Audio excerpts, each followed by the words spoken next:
लिल्लाहि नहमदुहु व नस्तईनुहु व नस्तगफिरुहु व नु'मिनु बिही व नतवक्कलु अलैहि व नऊज़ु बिल्लाहि मिन शुरूरि अनफुसिना व मिन सय्यिआति अमालिना मन यहदिहिल्लाहु फला मुदिल्ल लहु व मन युद्लिल्हु फला हादिय लहु अशहदु अन ला इलाहा इल्लल्लाह वहदहु ला शरीका लहु व अशहदु अन्ना मुहम्मदन अब्दुहु व रसूलुहु अम्मा बअद फइन्न खैरल हदीस किताबुल्लाह वखैरुल हदी हदी मुहम्मदिन सल्लल्लाहु अलैहि वसल्लम वशर्रुल उमूरि मुहदसातुहा वकुल्लु मुहदसतिन बिदअह वकुल्लु बिदअतिन ज़लालह वकुल्लु ज़लालतिन फिन्नार या अय्युहल्लज़ीना आमनु तक़ुल्लाहा हक़्क़ तुक़ातिही व ला तमूतुन्ना इल्ला व अंतुम मुस्लिमून या अय्युहन्नासु इत्तक़ू रब्बकुम अल्लज़ी ख़लक़कुम मिन नफ़्सिन वाहिदतिन वख़लक़ मिनहा ज़ौजहा वबस्स मिनहुमा रिजालन कसीरन व निसाअन वत्तक़ुल्लाह अल्लज़ी तसाअलून बिही वल अरहाम इन्नल्लाहा काना अलैकुम रक़ीबा या अय्युहल्लज़ीना आमनु इत्तक़ुल्लाह वक़ूलू क़ौलन सदीदा युस्लिह लकुम अअमालकुम व यग़फिर लकुम ज़ुनूबकुम व मन युति'ल्लाह व रसूलहु फ़क़द फ़ाज़ फ़ौज़न अज़ीमा सदक़ल्लाहुल अज़ीम। Ladies and gentlemen, my dear students, Assalamu alaikum warahmatullahi wabarakatuh. After interval of 1 week in front of you, जैसा कि लास्ट डिस्कशन में हमने आपको कवर करवाया था कि prevalence of disease, burden of hypertension, DHA में हमने कैसे करना। आज भी हम उसी तरह ही एक और असाइनमेंट के साथ आपके सामने हैं। पिक्चर शो कर रही है कि you have to search out. आप अपने कैलकुलेटर्स, अपनी बुक्स, नोटबुक्स, पेन पेंसिल पास रख लें, आपके लिए आसानी होगी। आज फिर मैंने एक्सरसाइज से शुरू करना। ऑब्जेक्टिव आज के ये है कि आगे आपको एक्सरसाइज देंगे, उस एक्सरसाइज की बेस पर जो स्टडी आप प्रपोज करेंगे उसका डिज़ाइन क्या होगा, उसके स्टेप्स क्या होंगे, उसको एनालाइज कैसे करेंगे, और on the basis of analysis what will be your interpretation. Suppose you are working as a medical officer at a medical complex. In surgical department, you have seen few patients with CA breast. On taking history, majority of patients gave history of exposure to the smoking. On the basis of your observation, you hypothesize that smoking is related to CA breast. How will you go about confirming or refuting this hypothesis? आप इसको कबूल कैसे करेंगे, इसको confirm कैसे करेंगे? इसी की हम एक और एक्सरसाइज देखते हैं, साथ ही इसके है। उसी की बेस पर आपने hypothesis smoking is related to C breast, ये हमारी हाइपोथेसिस है। इसको आपने कबूल करना है या इसको रिजेक्ट करना है। अब ये देखिए ज़रा एग्जाम्पल, इन अर्ली 20 इस साल के शुरू में ही डॉक्टर आलम हमारे सर्जन हैं, प्रोफेसर सर्जरी है, उन्होंने मुझे बताया, जैसे पहले एग्जाम्पल दी हमने कि हमने सी ब्रेस्ट की थी, इसी वजह से आपके ऑब्जर्वेशन थे। अब हम सी लंग की एग्जाम्पल लेके देख लेते हैं। सी लंग वाले पेशेंट जो थे, they gave history of smoking. Although at present this relationship is accepted and is well recognized, Professor Saab hypothesized that smoking has been linked with CA lung. Based on his observation only in cases of lung cancer, was this conclusion valid? हम पिछली को introduction देखते हैं। आपने SL medical college में CA breast के cases देखे, उनमें बहुत सारे लोग जो थे वो स्मोकिंग को एक्सपोज हो गए। हाइपोथेसिस आपने ये डेवलप की, smoking is related to CA breast. अब हम दूसरी देश देखते हैं कि हमारे सर्जन साहब ने देखा कि बहुत सारे पेशेंट जो सीए वो also gave history of smoking. Although this relationship has been well accepted these days, इतनी साइंस ने तरक्की कर दी है, इसकी बेस पर उन्होंने हाइपोथेसिस बनाई cigarette smoking is linked with TNR। क्या ये कंक्लूजन वैलिड है? इस पे एक और एग्जाम्पल से हम देखते हैं। उन्हीं डॉक्टर साहब ने 35 पेशेंट्स लिए जिनको सीए लंग था। ये 35 पेशेंट्स 82 नॉर्मल पेशेंट्स के नॉर्मल लोगों के साथ जिनको सीए लंग नहीं था। 35 सीए लंग के पेशेंट थे, 82 लोग हेल्दी थे, इनको सीए लंग था। जो सीए लंग के पेशेंट्स थे उनमें से 2 वो थे जो नॉन स्मोकर्स थे। ओके, सीए लंग्स में से 2 वो थे जो नॉन स्मोकर्स थे। और एक और हैरानी की बात ये कि 55 normal ladies were also smokers and there was no follow up the study.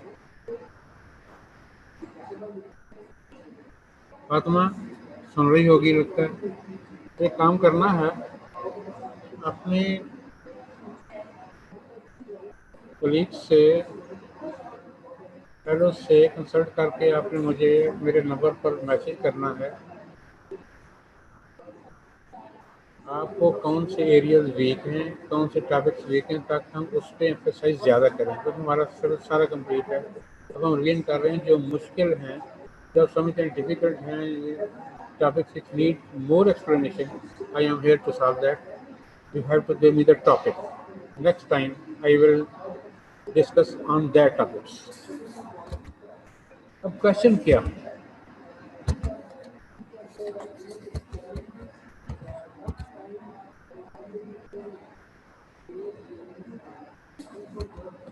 Name the propose study. किस स्टडी की बेस पर आप इस एसोसिएशन को, इस लिंक को, इस लिंकेज को, इस रिलेशनशिप को कंफर्म या रिफ्यूट कर सकते हैं? Give the sketch of that study, what are the features of that study, write down the steps of that study, and what measures of association you will calculate from the study. ये 5 question हैं, लिखें। I will give you 10 minutes, इसमें आपने ये solve करना है। आज थोड़ा सा लेट है, नेट बहुत स्लो चल रहा है, इसकी वजह से लेट हो गई।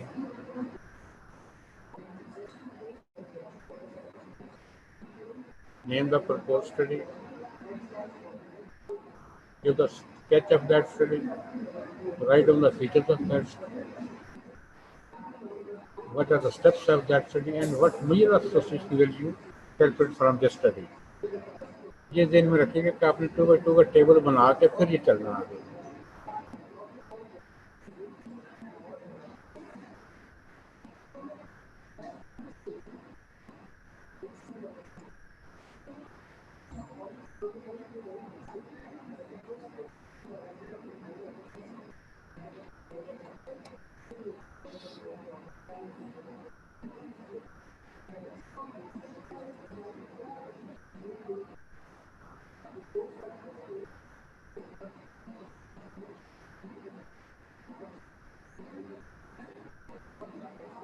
निशान सुन रहे हो? हमारी तरफ से कोई रिस्पॉन्स नहीं आ रहा।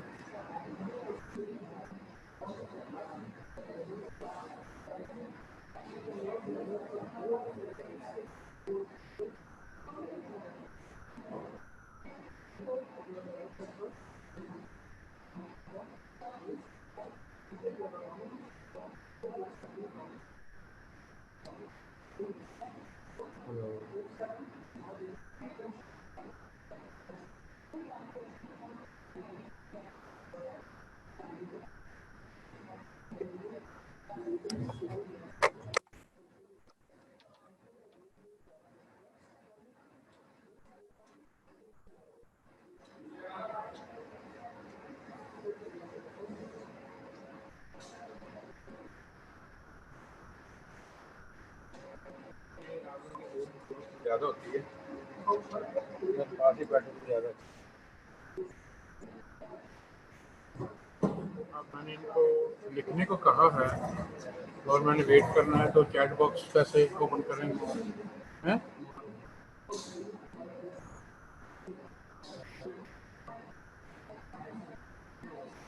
ये ये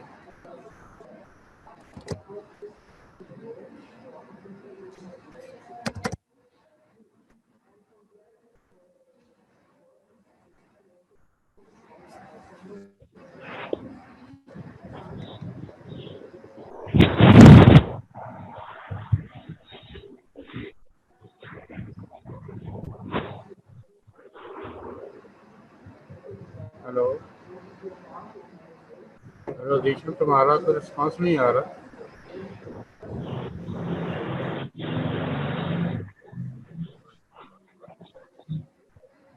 10 मिनट में आप ये 5 सवालों के जवाब देने हैं, इससे ज़्यादा टाइम नहीं दिया जा सकता।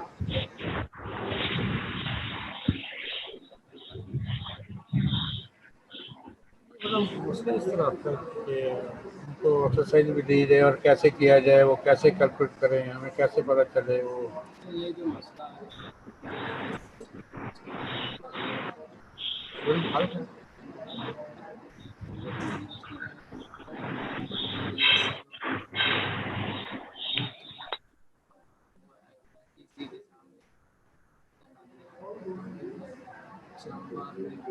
अच्छा,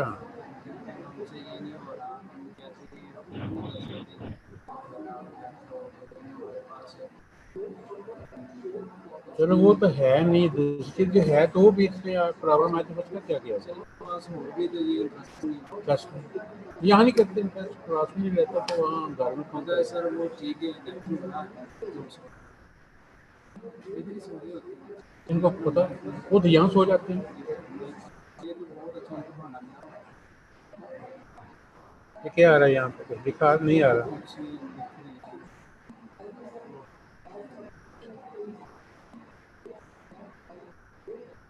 तो एडमिन को पता तो होना ही है कि ये ऐसे करते हैं, तो क्या उसका निकाल दिया।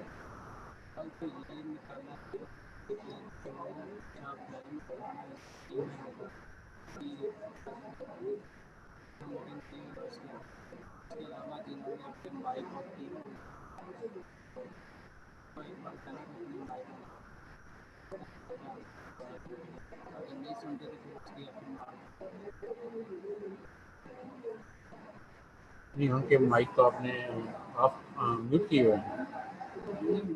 लेकिन वो अपना ना ये हो रहा है, ठीक है, लैपटॉप से हर से निकाली पता चल जाता है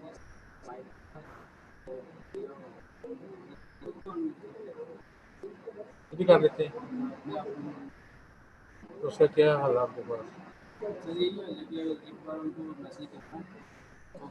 नहीं वो तो है, तो दूसरे मोबाइल पर शुरू हो जाएंगे, वो ऑन करके दूसरे पे लैपटॉप ऑन करके दूसरे पे शुरू हो जाएंगे। हाँ ये तो है। अब ये कहाँ गया टेनिस वाला, खत्म हो गया? नहीं ये तो आ रहा है, क्या लिखा आ रहा है, दिख रहा है, कुछ आ तो रहा है।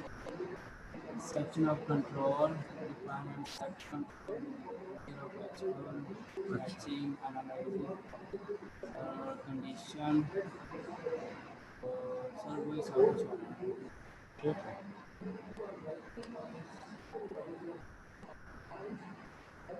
यहाँ टेनिस आती थी ना, रोल नंबर वगैरह नाम आते थे, वो नहीं आ रही, उसको भी प्रॉब्लम कर रहा है। हाँ अच्छा, इनमें आएगा।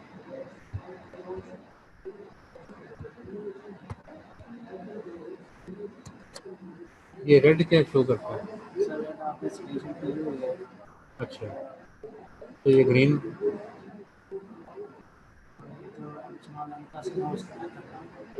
नहीं, ये ब्लू क्या है, ग्रीन क्या है? अच्छा, हैंडल्स क्या है? और ग्रीन वाले में? सर आपने स्पेस होती है।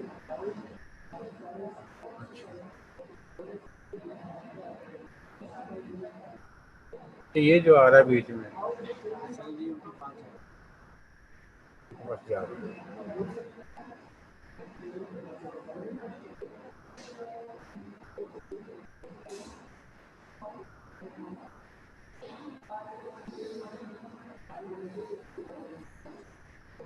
क्या नाम बताया प्रपोज स्टडी का, जिसकी बेस पर हम ये रिलेशनशिप कंफर्म करेंगे या रिफ्यूज करेंगे? यहाँ देखना, यहाँ केस कंट्रोल लिखा हुआ कहीं? केस कंट्रोल, हाँ, ऑप्शन ऑफ कंट्रोल लिखा हुआ नहीं है। नहीं, केस कंट्रोल।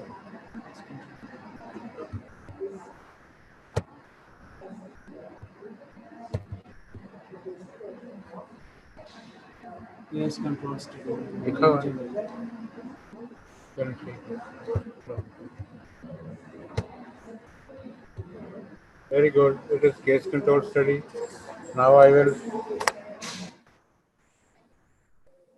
5 मिनट हो गए, 5 मिनट आपको और देता हूँ। अच्छी तरह से ये 5 क्वेश्चन के आंसर लिख लो और 2x2 का टेबल बना लो साथ, ताकि आपके लिए आसान हो।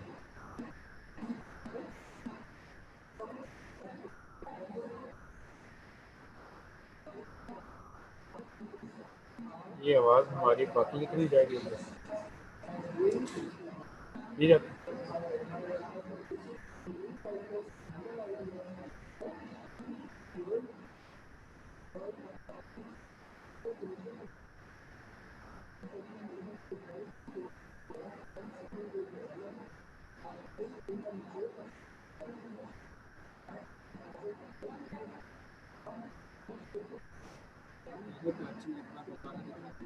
इसको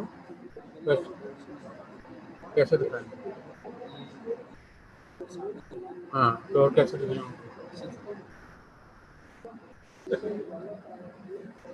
मीटिंग में आप मैसेज कर सकते हैं। नहीं, वैसे मैं कह रहा हूँ कैसे दिखा, सामने तो आया होगा। इसकी वजह से नहीं आ रहा, इसको साइड पे कर दें। ये नहीं, चलो फिर भी और साइड पे कर दे ताकि और तो बताना ही क्वेश्चन आपके सामने है। क्वेश्चन आपके सामने है, सामने लिखे हुए क्वेश्चन, और कैसे लिखा जाए? देखो,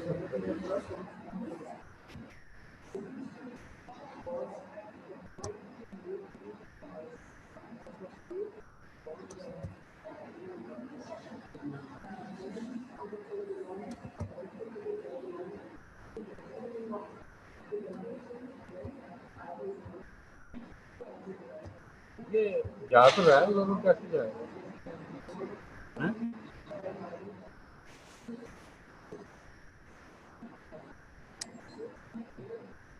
Name the proposed study, give the sketch of that study, write down the features of that study, write down the steps of that study, and what visa association will be calculated from the study.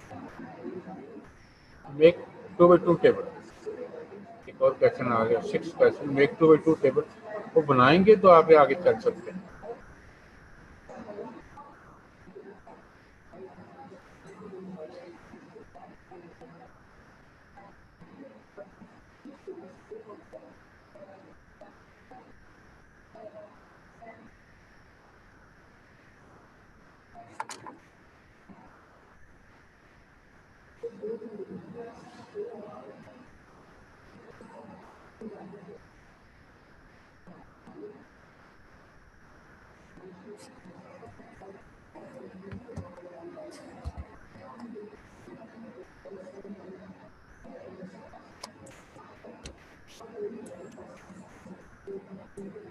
Name इसका है case control study, sketch इसका है, ये आपके सामने है।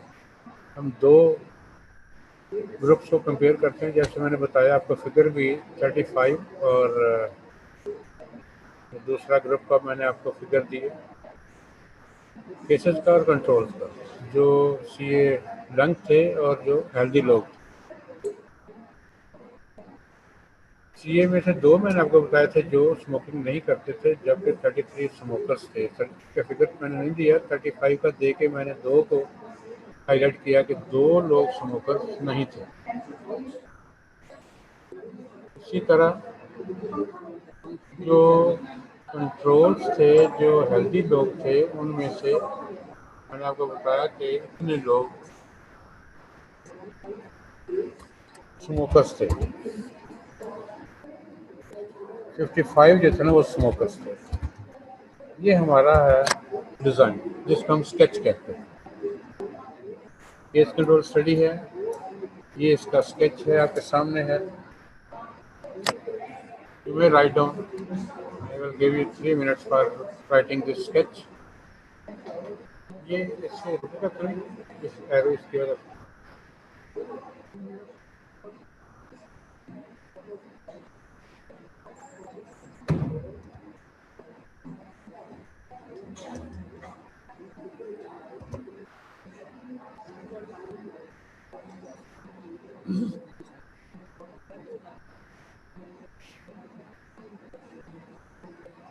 नहीं चलते।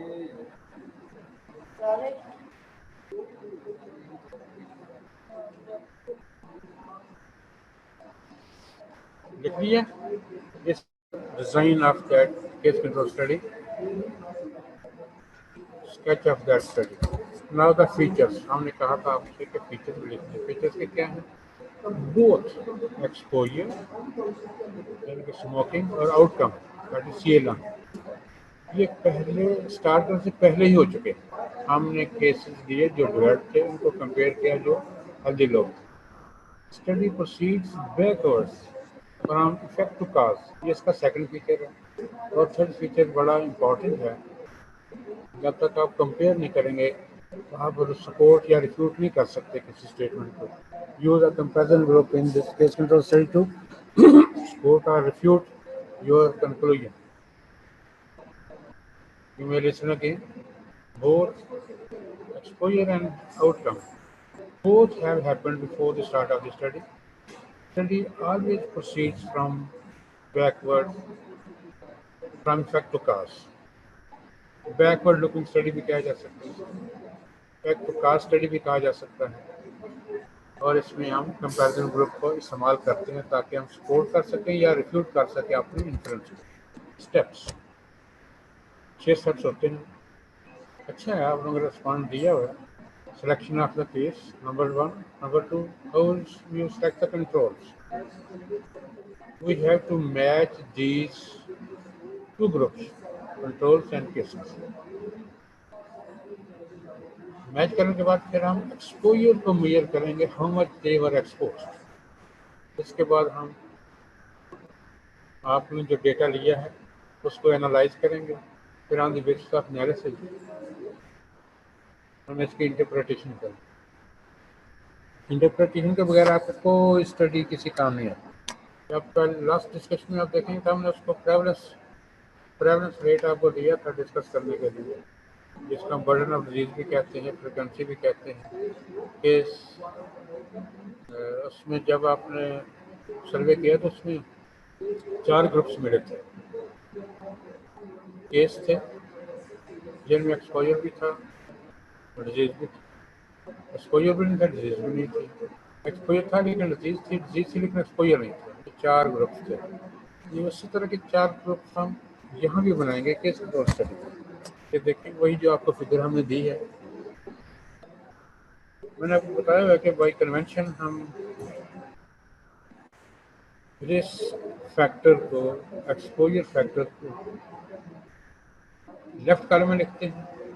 इसके बाद जो हमारा प्राइमरी सोर्स है जिसको हम केसेस कहते हैं, जो डिजीज लोग हैं वो लिखते हैं। फिर उसके बाद हम हेल्दी लोग हैं जो कंट्रोल हैं, और फिर हम लास्ट कॉलम टोटल कर लेते हैं। ये किसी का शुमार में आता नहीं है कितने लोग स्मोकर्स थे। हमने अगर लास्ट टाइम देखें तो मेजरमेंट ऑफ एक्सपोजर किया हुआ, हमने स्टैंडर्ड ले लिया 5 डेज 5 सिगरेट पर डे। जो less than 5 cigarettes per day लेते थे, more than 5 cigarettes per day लेते थे,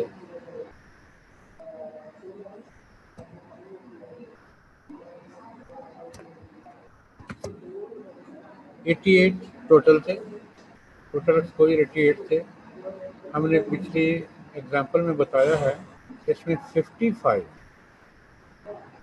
स्मोकर्स थे, हेल्दी लोग। हमने आपको फिगर 55 की दी है, 2 की दी है, 35 की दी है, 82 की दी है। 82 नॉर्मल लोग थे जिनको हमने कंपेयर किया 35 श्रीलंका के साथ। इनमें से आपको हमने बताया था श्रीलंका भी है, स्मोकर नहीं है, फिर भी श्रीलंका हो गया है। शायद आपको याद होगा, मैंने बहुत अर्सा पहले आपको बताया था कि एक डिजीज एक फैक्टर से नहीं होती है, मल्टीपल फैक्टर्स में इन्वॉल्व होते हैं। एक फैक्टर बहुत सारे डिजीज काज करता है, बहुत सारे डिजीजों बहुत सारे फैक्टर से मिलकर काज होती है। हमने आपको फिगर दी 2 की। अब 2/2 का टेबल बनाए तो इस तरह से बनेगा। श्रीलंका हमारे 35 हैं, हेल्दी लोग हमारे 82 हैं, टोटल हमारे 117 है। इसमें से श्रीलंका में जो स्मोकर थे वो 2 थे, तो इसका मतलब 29 नॉन स्मोकर थे टोटल। इनमें से 27 हेल्दी लोग थे, इनको कुछ भी नहीं हुआ। 29 को टोटल को हमने स्टडी में इंक्लूड किया। जो स्मोकर्स थे 33 स्मोकर्स थे जिनको डिजीज हुई। टोटल स्मोकर्स 88 थे, इसमें 55 वो लोग थे जो स्मोकर्स तो थे लेकिन उनको डिजीज नहीं थी। इस तरह हमने 35 को कंपेयर करना है विद 82। क्या वजह है कि 82 को सीएलएंग नहीं हुआ, 35 को हुआ? क्या वजह है कि सब स्मोकर्स को सीएलएंग नहीं हुआ? क्या वजह है जो नॉन स्मोकर सबको वो सब हेल्दी क्यों नहीं है? इन चीज़ों का आंसर हमने लेना है, वो जो हमने क्वेश्चन किया था। ये देखें जरा, सबसे पहले हम एनालिसिस में हमने मैचिंग कर ली ना, अब हम एक्सपोजर रेट्स निकालेंगे।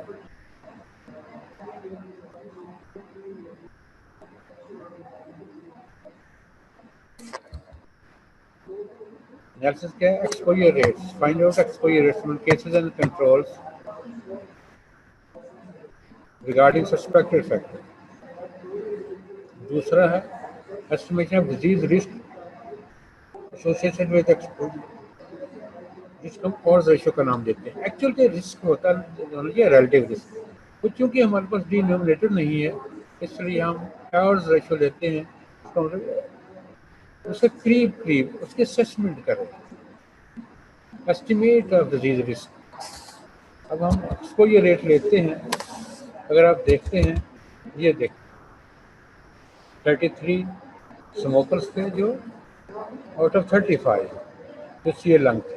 एक्सपोजर रेट क्या हुआ? 33 और 35 इंटू 100, इट इज 94.2%। और कंट्रोल में आप देखें, ये देखें बी है 55 डिवाइडेड बाई 82 मल्टीप्लाई बाई 100, ये 67%। यहाँ आप देखें एक्सपोजर रेट्स में भी केसेस में percentage of being expose to smoking is much higher as compare to healthy लोग। हेल्दी में 67 है, जबकि केसेस में ये 92%। So the frequency of smoking is definitely higher among CA lung patients than those without the cancer। जो healthy लोग थे उनसे, उनकी बजाय CA में एक्सपोजर ज़्यादा था। ये देखिए, हम ये नहीं कह सकते एक बंदा कहता है आजकल के जैसे कोरोना का केस, कोरोना की एक पैंडेमिक चली हुई है, कहते मैं बड़ी एहतियात करता हूँ, मैं बड़ा देखता हूँ, मैं ये करता हूँ। कहीं ना कहीं एक्सपोज हुआ है ना, उस एक्सपोजर का हमें देखना है कि जितने ज़्यादा एक्सपोज लोग होंगे मॉल्स पे जाएंगे, रेस्टोरेंट पे जाएंगे, रेस्टोरेंट्स में जाएंगे, होटलिंग करेंगे, उनमें ज़्यादा चांसेस हैं। चांसेस की बात करते हैं, exposure as compare to those who are staying at home, जो घर रह रहे हैं, निकलते नहीं हैं, अपने आप को आइसोलेट किया हुआ है, उनकी बजाय जो एक्सपोज हैं उनमें चांसेस ज़्यादा हो जाते हैं। अब हम दूसरा आते हैं और रेशियो पे, इसको रिलेटिव ऑड्स कहते हैं। ये ऑड्स है क्या? Odds of an event is defined as the ratio of the number of ways an event can occur to the number of ways an event cannot occur. Understand? Number of ways event occurs divided by number of ways event cannot occur. ये है odds. इस अगर आप देखें इसको, if the probability of an event X occurring is P, the odds of it occurring is P over Q or P over 1 minus P. Understand?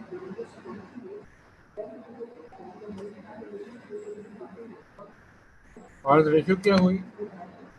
Ratio of the odds that the cases were exposed to the odds that the controls were exposed. Odds ratio को define करना इस तरह सीखना है। आपकी book में लिखा हुआ है determine strength of association between cause and effect. Odds ratio, odds की डेफिनेशन ये है the ways event occurs divided by the ways event can occur. Odds ratio क्या हुआ? Ratio of the odds that the cases were exposed to the exposed factor divided by odds that the controls were exposed. Cases were exposed divided by the controls were exposed. अब हमने जो example दी है उसको observe करते हैं उसमें क्या चीज शामिल है।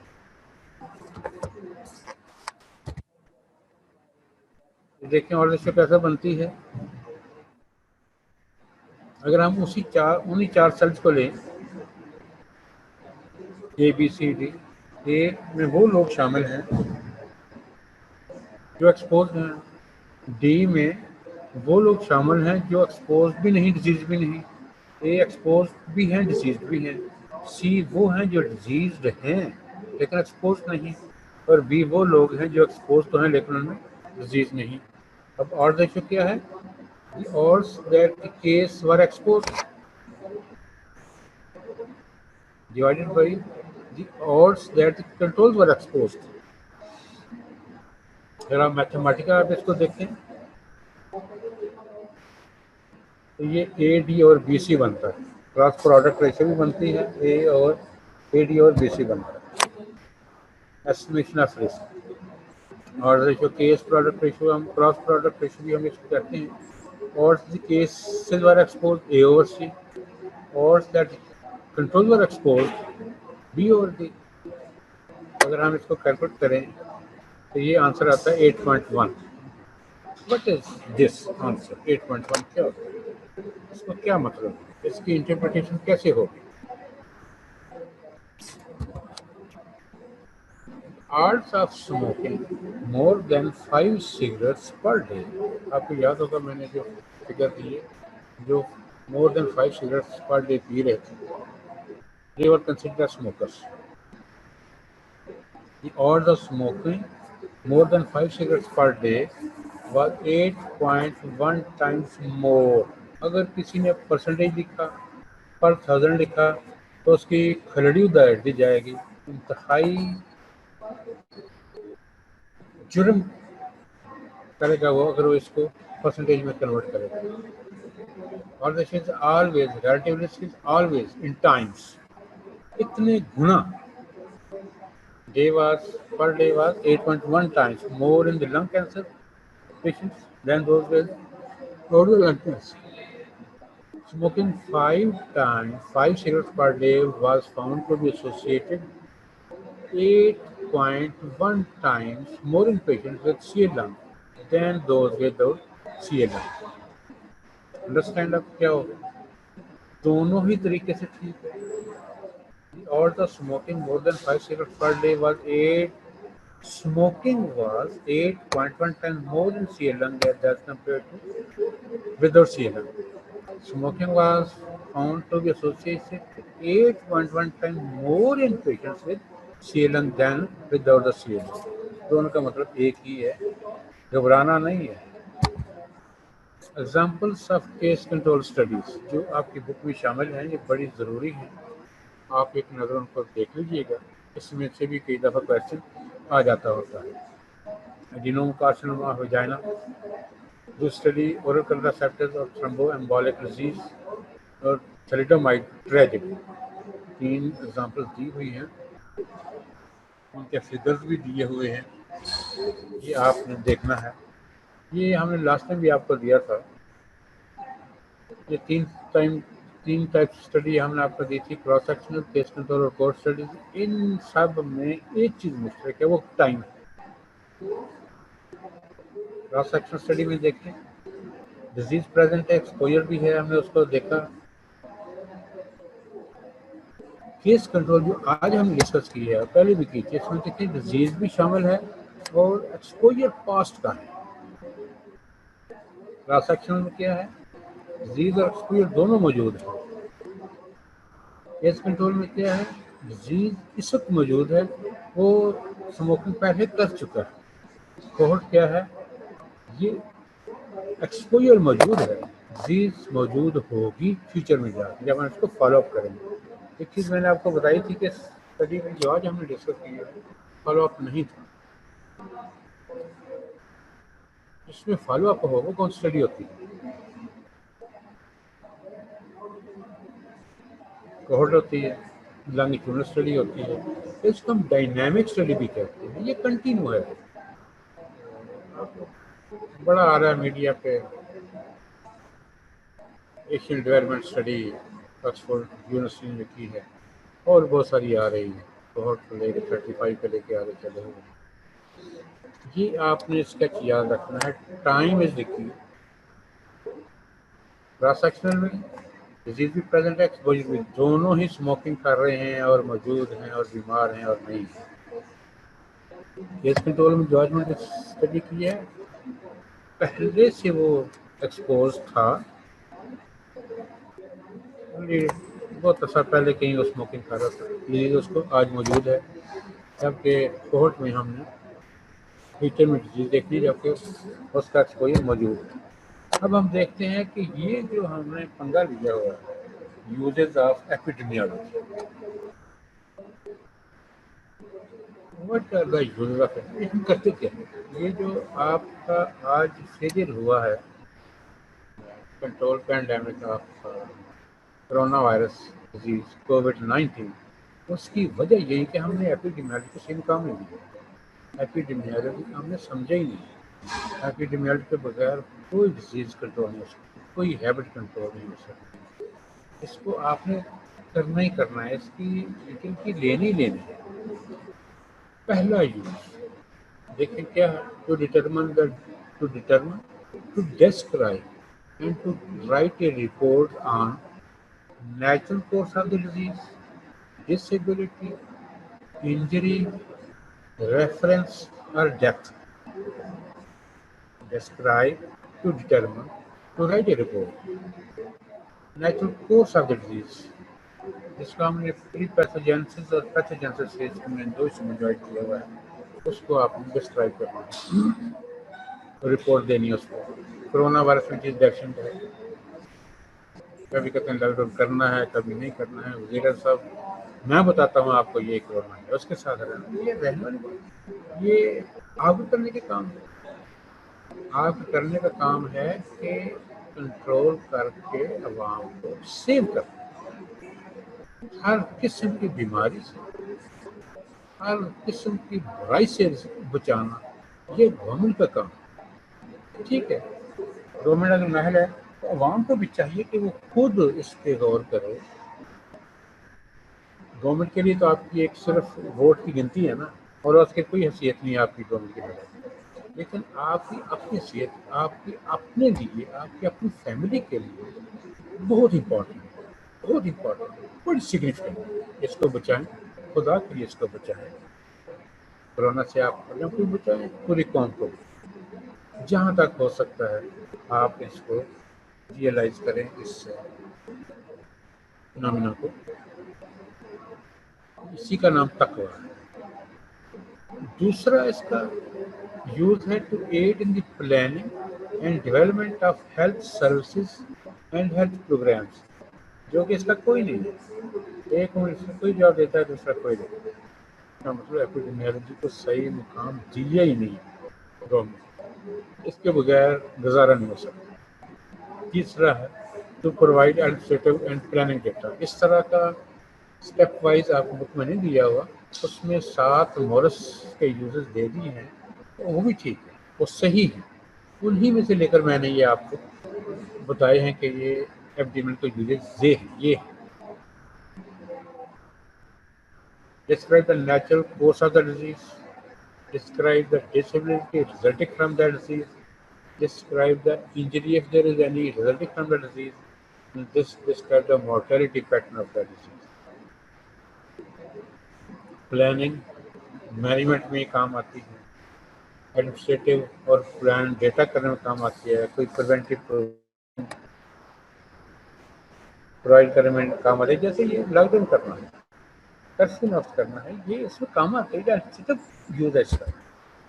चौथा है टू स्टडी द कॉज और aetiology of the disease, atmosphere, conditions, किन हालात में ये हो रहा है, disorders, disabilities, etc., to determine the primary agent responsible